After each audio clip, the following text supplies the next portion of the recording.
So Lydia, we've talked about how, there's things that have changed for us and we don't even think about it anymore. We used to call it our new normal and now it's just like life as it is. So for me, the big one is if I leave the house, I've always got catheters with me. I have 5 different size bags and I always have, if I'm going down the street, I have 3 catheters with me, even though I only use 5 a day. I might have 6 with me, I might have 10 with me, I just have supplies with me all the time. And you just get used to that, it's pretty normal. The other thing for me is I set my alarm on my watch every 4 hours, and most of the time it doesn't bother me at all. What about you? What are some of the things that you just do now and it doesn't even faze you? As far as catheters, I don't use a catheter to empty daily, but there's always the possibility that there might be a glitch of some kind and I might need a catheter. So if I travel out of town, I have a little bag of catheters, just because to try and find catheters, wherever I might be would be pretty difficult. Other things are just being mindful of the time. I don't have an alarm set because I find that my need to void is not as regular. It's heavily determined by the amount of liquid I take in.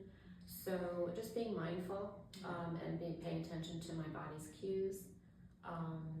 And so we do a lot of long road trips.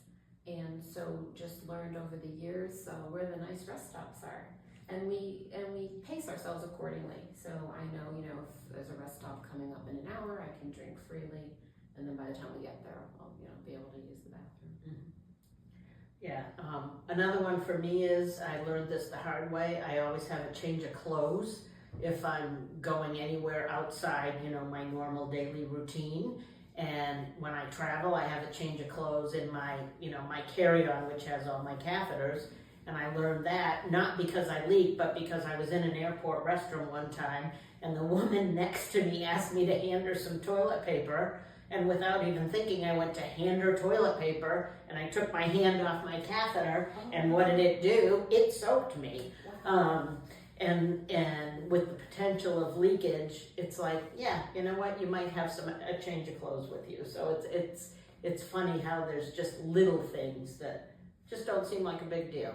Carrying an extra shirt isn't a big deal. Yeah, for nighttime, I will leak on a rare occasion. So if we're traveling, I'll bring pads to wear at night.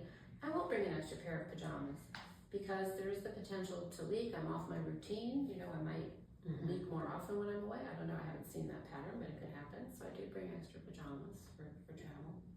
Yeah, I know people in the IP community, I drink a lot of coffee. I don't feel like it impacts my pouch.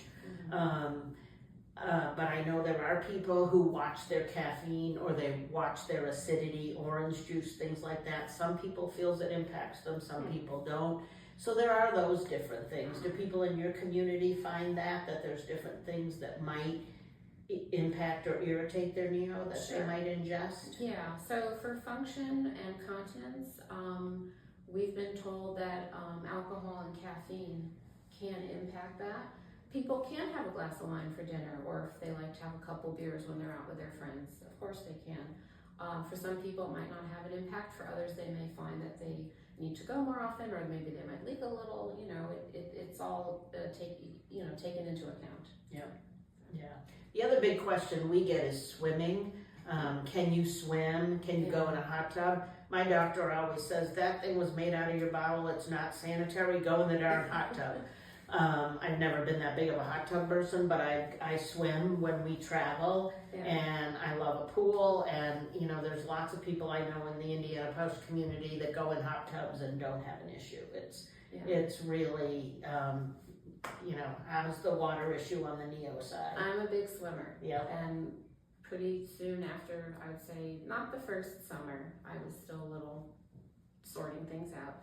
But over the past several years, totally in the pool for as much as I want. Yeah.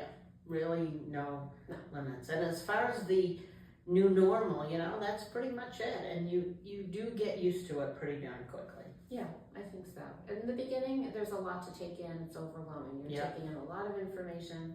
You're getting used to your body and how it's working.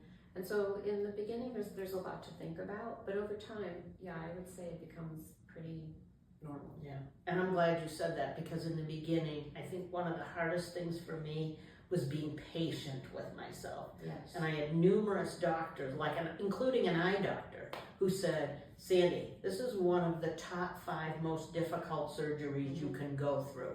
They remove an organ, build a new organ out of one of your other major organs. It's gonna take you time to recover. It's gonna take your body time to heal. Right. And then you're also getting used to this new way of life. So it does take time. Yeah, I think that's really important. Early on, people can get anxious that it's not working properly, but there's a massive amount of healing going on. There's swelling, the body is sorting itself out, things are settling down, and especially with developing continence, I think it takes time, and I think you have to be patient to develop that and follow, the instructions you're given. But it does get better. It does take a little time. Yeah. I would say these 2 diversions are not plug and play, but they are worth the investment in learning, learning how they work, figuring out, because they're different for everybody, they're your own new organ, but they're definitely worth it. Yeah, definitely.